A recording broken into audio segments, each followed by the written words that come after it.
Hello students, in this video for preparation for MST CET, I am going to discuss about chapter gravitation which is there from 11th standard physics. तर आपल्याला इथे फॉर्म्युले वापरायचे आहेत. ग्रॅव्हिटेशनशी related मी काही फॉर्म्युले इथे discuss करणार आहे. तर त्यातला पहिला फॉर्म्युला आहे gravitational acceleration on the surface of the earth G is equal to gm upon r square. नंतर आहे gravitational acceleration at altitude h above the surface of the earth gh is equal to gm upon r plus h whole square. If h is very small as compared to r, then gh is equal to g into 1 minus 2h by r. म्हणजे altitude जर radius पेक्षा कमी असेल तर हा formula आपण वापरू शकतो. त्याचप्रमाणे gravitational acceleration at depth d below the surface of the earth gd is equal to g into 1 minus d by r. नंतर पाचवा फॉर्म्युला इथे आहे value of g in terms of r, rho and g. That is radius. r म्हणजे radius, rho म्हणजे density आणि small g म्हणजे acceleration due to gravity. तो small g is equal to 4/3 pi r rho g. सहावा formula आहे gravitational acceleration at latitude phi g dash is equal to g minus r omega square cos square phi. So where omega is the angular velocity आणि phi is the latitude. तर या फॉर्म्युल्यामध्ये दोन्ही गोष्टी cover केल्या गेलेल्या आहेत. ते आपल्याला लक्षात घ्यायला पाहिजे की रोटेशनचा effect as well as लॅटिट्यूडचा effect आणि gravitational potential energy is minus gmm upon r, where capital M is the mass of the earth, small m is the mass of an object and r is the distance between the two. आता आपण काही multiple choice question बघूया. माझ्याकडे हे 2023 चे multiple choice questions आहेत.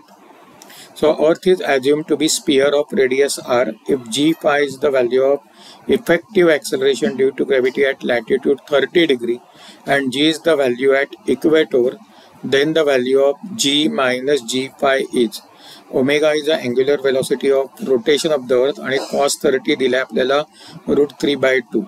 Options are 1/4 omega square r, b 3/4 omega square r, c omega square r आणि d 1/2 omega square r. The answer is a 1/4 omega square r. Acceleration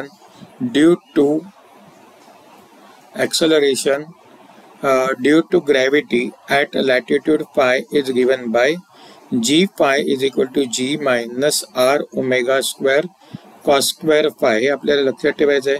so equator म्हणजे phi is equal to 0, cos 0 is 1, म्हणून g इक्वेटरची value झाली g minus r omega square at 30 degree cos 30 is √3/2, म्हणून g 30 झाला g minus r omega square cos square 30, म्हणून तो झाला g 30 is equal to g minus 3/4 r omega square. आता आपल्याला g 30 आणि g मधला डिफरन्स काढायचा आहे. सो g minus g 30 बनला 1/4 ओमेगा स्क्वेअर r, म्हणून answer is A over here. तर इथे डायरेक्ट आपण सबस्ट्रॅक्शन करायला जायचं नाही आहे. आपल्या लक्षात घ्यायला पाहिजे की we have to subtract g equator over here. That is very important. नंतर सेकंड प्रॉब्लेम बघूया. A body start from rest from a point distance r0 from the center of the earth. The velocity acquired by the body when it reaches the surface of the earth will be r is the radius of the earth, r0 is greater than r.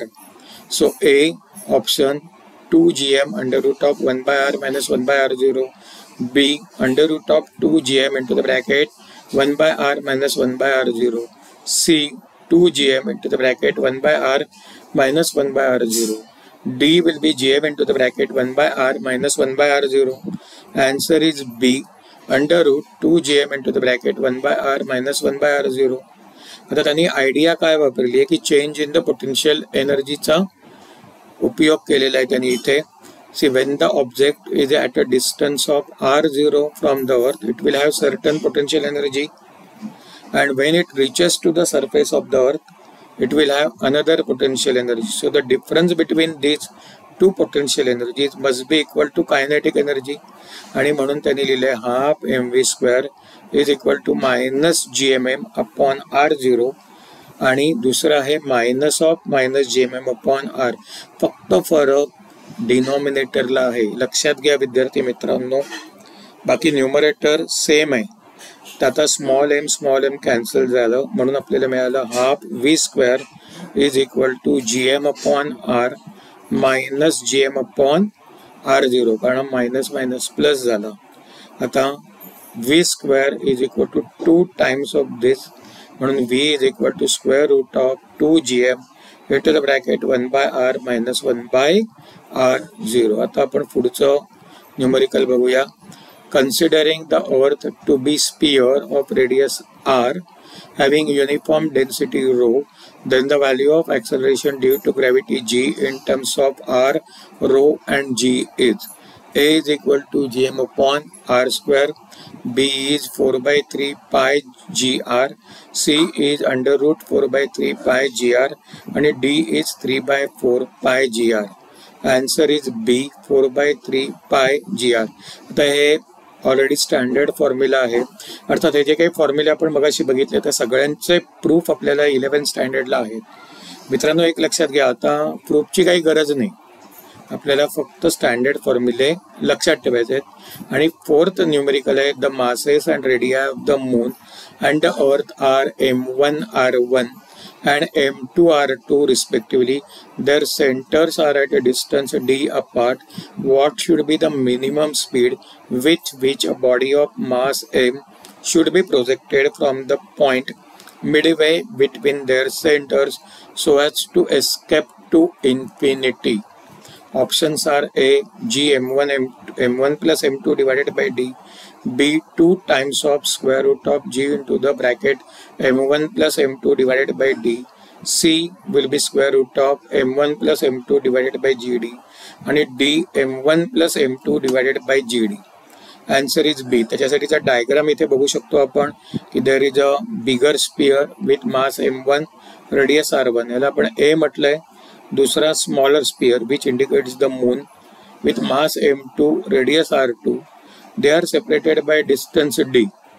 आता C is the midpoint where mass small m is present. The distance is d by 2.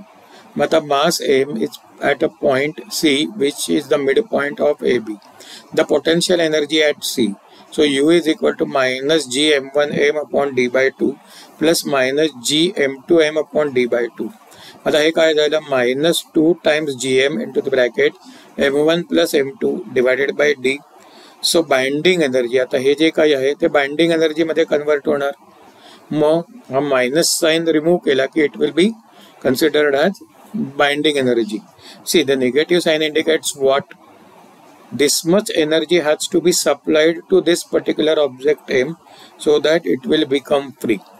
C this object small m is in the gravitational field of a as well as बी.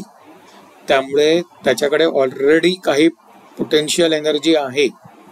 मग तेवढी energy जर आपण external supply केलं तर it will become free, it will go to the infinity. मग now this energy will be the kinetic energy plus potential energy, but when it goes to infinity, potential energy for the small object m will be 0.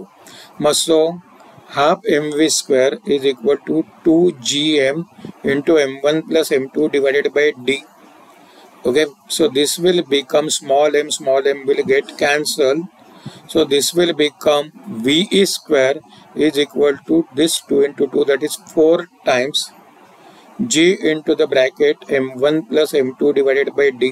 आणि मग आपण त्याचा square route घेतला की this will become 2 times square root of g into the bracket m1 plus m2 divided by d.